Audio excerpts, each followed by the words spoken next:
నీకోసం ఎంతసేపు అనేది చూడాలి?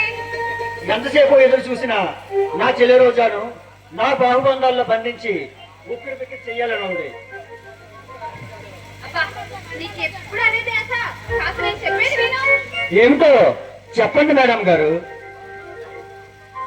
ఆ నాగభూషణ తమ్ముడితో సర్పభూషణతో నాకు పెళ్లి చేయాలని మా అన్నయ్య కోరుకుంటున్నాడు. అందుకు నువ్వేం చెప్పావు?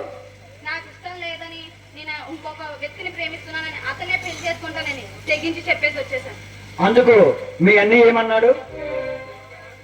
ఇంకేమంటాడు, తన రాజకీయ ఎదురు కోసం నన్ను ఎవడికో ఇచ్చి పెళ్లి చేయాలని బలి కోరుకుంటున్నాడు.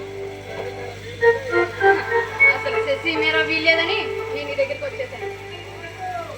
చూడు రోజా, నిన్ను నా కాకుండా చేసే దమ్ము ధైర్యం ఆ సర్పభూషణం ఆ నాగభూషణం వల్లయ్యా ఏమీ కాదు. నువ్వేమీ వర్రీ కాకు. అది కాదు విక్కి, మా అన్నయ్య తన తన రాజకీయం కోసం వాళ్ళ చేతుల్లోనే వీళ్ళ చేతుల్లోనే కీలుబొమ్మలా తయారయ్యాడు. నన్ను అర్థం చేసుకోవేంటి నువ్వు?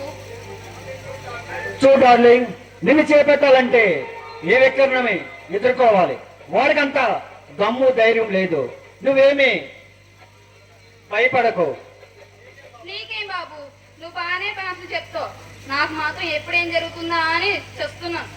ఏ నీ భయం పోగొట్టడానికి నేను ఉన్నా కాబట్టి. ఎవరైనా చూస్తే బాగోదు. ఏ చూస్తూ చూడండి, కాబోయే ఇల్లాళ్ళు అమ్మ నాన్న అనుకుంటున్నారని అందరూ అనుకుంటారు. నీకు అస్సలు సిగ్గులేదు. ఏ సిగ్గుపడేంత పని నేనేమీ చేయలేదే. నా కాబోయే ఇల్లాల్ని ముద్దు పెట్టుకుంటాను.